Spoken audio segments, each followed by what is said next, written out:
शुरुआत आज की सबसे बड़ी खबर से करते हैं। नोएडा में कुतुब मीनार से भी ऊंचे सुपरटेक ट्विन टावर को गिराने का काउंटडाउन शुरू हो चुका है और कानून की धज्जियां उड़ाकर बनाए गए इन ट्विन टावर को आज दोपहर 2:30 बजे गिरा दिया जाएगा। इसे गिराने में सिर्फ 9 सेकंड का वक्त लगेगा और ट्विन टावर के बिल्कुल करीब मौजूद सुपरटेक एमरल्ड और एटीएस विलेज के करीब 7000 निवासियों को सुबह 7 से 4 बजे तक घर से बाहर रहना होगा। हालांकि बहुत से लोग पहले ही यहां से जा चुके हैं। ट्विन टावर को गिराने में 3700 किलो विस्फोटक का इस्तेमाल किया जाएगा। इसके लिए नोएडा ग्रेटर नोएडा एक्सप्रेसवे दोपहर 2:15 से लेकर 2:45 बजे तक का जो है करीब आधे घंटे के लिए बंद रहेगा और इस दौरान कोई प्लेन भी नोएडा के ऊपर से उड़ान नहीं भरेगा और ड्रोन उड़ाने की भी इजाजत यहां पर नहीं होगी।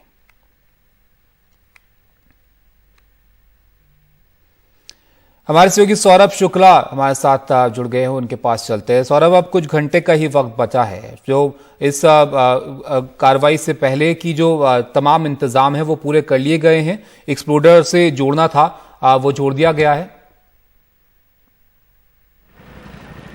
बिल्कुल, एक्सप्लोडर्स को जोड़ दिया गया है और जो 500 मीटर विसिनिटी के इलाका है पूरा, उसे सील कर दिया गया है पूरे तरीके से। आप देखेंगे आपको सामने वो ट्विन टावर नजर आएगा एडिफाइस का, और हम इस ट्विन टावर से लगभग 500 मीटर की दूरी पर हैं और आपको नजर आएगा यहाँ पर किसी को भी अंदर जाने की अनुमति नहीं है। 9 बजे तक इसको नो मैन्स लैंड बनाना है, तो पुलिस उसकी तैयारियों में लगी हुई है। यहाँ पर जोन्स बांटे गए हैं। जोन्स के साथ साथ में हर जोन पर एक एसीपी लेवल के ऑफिसर को तैनात किया गया है, क्योंकि देखिए ध्वस्तीकरण नेशनल इवेंट है, तो पुलिस प्रशासन भी नहीं चाहता है कि किसी प्रकार की उनकी तरफ से कोई चूक हो जाए। इसके अलावा सुबह 7 बजे ही जो सुपरटेक एमरल्ड है और 5 रहते हैं आसपास, उनको 7 बजे से पहले ही खाली करवा लिया गया था। ज्यादातर लोग कल तक चले गए थे और सुबह भी जो इक्का दुक्का लोग थे वो चले गए थे। यानी जो एटीएस विलेज और सुपरटेक में रहने वाला कोई भी नहीं है, वहां पर सिर्फ गार्ड्स हैं। गार्ड भी सारी चेकिंग करेंगे और गार्ड्स भी बाहर 12 बजे उनको बुला लिया जाएगा। वो जाकर के भी एक सिक्योरिटी ड्रिल करेंगे और देखेंगे कहीं कोई रह तो नहीं गया है। यहाँ तक कि जो अथॉरिटी ने जानवर भी हैं जो सड़क पे जो पेट्स होते हैं, डॉग्स होते हैं, जो स्ट्रीट डॉग्स होते हैं, उनको भी हटा दिया गया है। अथॉरिटी ने हटा दिया। तो सोचिए इतने ज्यादा प्रिकॉशंस लिए जा रहे हैं। सिर्फ 2:30 बजे ये ब्लास्ट का बटन दबाया जाएगा। जब ब्लास्ट किया जाएगा ताबिश, तो उस वक्त सिर्फ 6 लोग वहां पर मौजूद रहेंगे। 100 मीटर की दूरी से डायनेमो पर वो बटन दबाया जाएगा। ब्लास्टर चेतन दत्ता जो इंडियन ब्लास्टर हैं वो बटन दबाएंगे डायनेमो पर। इसके अलावा उनके साथ में एडिफिस इंजीनियरिंग के 2 लोग, उत्कर्ष मेहता और मयूर मेहता रहेंगे। दोनों प्रोजेक्ट इंजीनियर हैं। जेट इंजीनियरिंग इंटरनेशनल कंपनी इसके साथ पार्टनरशिप की है एडिफिस ने इस पूरे काम के लिए। उसके 2 अधिकारी इसमें जो हैं वो इंपॉर्टेंट हैं सबसे। समझ लीजिए कि उन्हीं की पूरी आर्किटेक्चर है, उन्हीं का ही पूरा ये उन्हीं का ही दिमाग है कि कैसे कनेक्शंस हुए हैं। तो सबसे इंपॉर्टेंट आदमी है वो रहेंगे। तो 6 लोग रहेंगे और एक जो है प्रशासन की तरफ से व्यक्ति रहेगा वहां पर। तो 6 लोग रहेंगे। और अभी भी हम आपको तस्वीरें दिखाएं कि देखिए पूरी बैरिकेड कर दिए गए हैं, कोई नहीं। 500 मीटर पर कई सोसाइटीज हैं, चाहे वो एटीएस सिल्वर हो, यहाँ गेजा गांव भी है, पार्श्वनाथ अपार्टमेंट। तो सौरभ, रास्तों में भी कुछ बदलाव किए गए हैं जो आसपास के लोग हैं उनके लिए, थोड़ा उसके बारे में बताइए।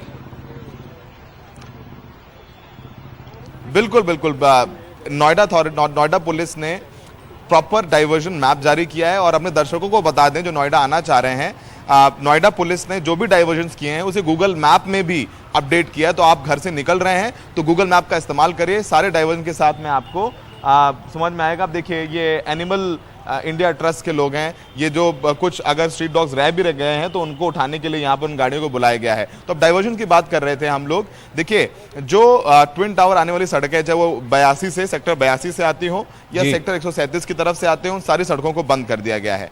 इसके अलावा जो सबसे इंपॉर्टेंट जो ध्यान रखने वाली बात है, जो दिल्ली, नोएडा या मथुरा जाने वाले लोग हैं, आगरा, कानपुर, लखनऊ जाने वाले लोग हैं, उनके लिए बहुत इंपॉर्टेंट है कि जो एक्सप्रेसवे है नोएडा ग्रेटर नोएडा, इससे वो सड़क से जाते हैं दिल्ली से, उसको 2:15 के करीब बंद कर दिया जाएगा। वैसे अभी जो प्लान है उसके मुताबिक 2:45 बजे 2:45 तक उसको खोला जाना है, लेकिन वो सब कुछ डिपेंड करता है कि धूल कितना सेटल हो गई है। क्योंकि धूल सबसे इंपॉर्टेंट रहेगा। जब दिखेगा ही नहीं सड़क पर तो आप क्या कर पाएंगे। तो वो 2:45 बजे तक बंद रहेगा। उसके लिए सारे दर्शक ध्यान रखें कि कालिंदी कुंज से डाइवर्जन किया गया है परी चौक के लिए। यानी जो पुराना रास्ता है परी चौक जाना है, वहां से परी चौक से उनको आगे एक्सप्रेसवे में जोड़ा जाएगा, तो ये ताकि ये जो पूरा स्ट्रेच है ये अवॉइड हो जाए।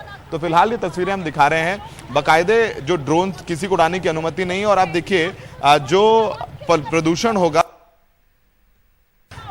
उसके लिए जगह जगह पर देखिए स्मोक टावर लगाए गए हैं। ये आपको रेड कलर का स्मोक टावर नजर आ रहा होगा। तो जैसे ही ब्लास्ट होगा लगभग पूरे इलाके में 50 से ज्यादा स्मोक टावर लगाए गए हैं। इन सारे स्मोक टावर्स को चालू कर दिया जाएगा ताकि जल्दी से जल्दी जो डस्ट है वो सेटल हो जाए। सबसे बड़ी चुनौती देखिए ताबिश, ठीक है वाइब्रेशंस कर लिए गए, CBRI central building research institute वो भी पूरे इस प्रोजेक्ट में साथ में, उनके जो चीफ साइंटिस्ट हैं डेबी वो भी वहां मौजूद रहेंगे। और सबसे इंपॉर्टेंट बात है कि धूल कितने, क्योंकि वाइब्रेशन तो चेक कर लिए गए हैं, जो लगभग सुपरटेक एमराल्ड के चेक किए गए थे, लगभग 73 पिलर्स थे जो कमजोर थे। ऐसा लग रहा था कि वाइब्रेशन नहीं झेल पाएंगे।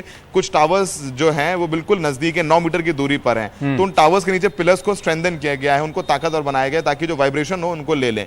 वो सारी चीजें तैयार कर ली गई हैं, लेकिन जो धूल का गुबार उठेगा वो कितनी देर तक रहेगा, क्योंकि आसमान पूरा साफ है, धूप रहने वाला है, विंड स्पीड कम है अभी, और सबसे इंपॉर्टेंट विंड स्पीड रहेगी। और अगर बारिश हो जाती तो आज मतलब बहुत बेहतर रहता, डस्ट जल्दी सेटल हो जाती। तो डस्ट कितनी जल्दी सेटल होगी ये बहुत बड़ी चुनौती रहने वाली है। तो फिलहाल तैयारियां पूरी हैं, सुरक्षा इंतजाम पूरे हैं। 500 मीटर एरिया को पूरी तरीके से सील कर दिया गया है। 9 बजे तक और इसको लेकर सौरभ आकलन क्या है जी? इसको लेकर क्या आकलन है जो इसको ध्वस्तीकरण का काम करेंगे, क्योंकि इतना ऊंचा ये टावर है, जाहिर है इस तरह किसी टावर को गिराने का जो काम है वो भी शायद नहीं हुआ होगा इस ऊंचाई के टावर को। तो उसको लेकर क्या कहना है, क्योंकि गिराने में सिर्फ 9 सेकंड लगेंगे, लेकिन जैसे कि आप भी बता रहे हैं इतनी मंजिलें हैं इसमें, तो धूल जो है वो ज्यादा वक्त तक रह सकती है। उसके रोकने के लिए इंतजाम जरूर किए गए हैं, लेकिन क्या आकलन है इसको लेकर? देखिए लगभग 80,000 टन मलबा निकलेगा। सोचिए कि जब 80,000 टन मलबा नीचे गिरेगा तो धूल का गुबार तो बहुत जबरदस्त उड़ने वाला है। अभी हम उत्कर्ष से भी पूछा, जो उत्कर्ष मेहता है, उनसे बातचीत दिखाएंगे हम अभी थोड़ी देर में दर्शकों को। उनका भी ये कहना है कि अभी उस बारे में कहना नहीं चाहते हैं। वैसे जो ऑफिशियली अथॉरिटी कह रही है कि 15 से 20 मिनट, पर ऐसा लगता नहीं है 15 से 20 मिनट नहीं होने वाला है, आधे घंटे तो मिनिमम फील होगा। इसके अलावा देखिए सबको कह दिया गया जो आसपास रहते हैं किलोमीटर के इलाके में, तो आप मास्क पहन के हैं, आपने खिड़की दरवाजे बंद कर दीजिए। और इसका असर हो सकता है कि फौरी तौर पर कम हो जाए, लेकिन जो आसपास के इलाके हैं 10 किलोमीटर तक धूल रहने वाली है, तो उसका कोई जो धूल हटाने का। सौरभ आपकी आवाज ठीक से नहीं आ पा रही है, लेकिन देखिए जैसे कि आप सौरभ बता रहे हैं कि इंतजाम जो है वो काफी किए गए हैं, जिस तरीके से ये टावर जो है इसको गिराया जाएगा। 9 सेकंड जरूर लगेंगे इसमें, लेकिन क्योंकि धूल का गुबार एक उठेगा तो उसको कैसे जो है कंट्रोल में किया जाए उसके लिए भी इंतजाम वहां पर किए गए हैं, रूट डाइवर्ट किए गए हैं।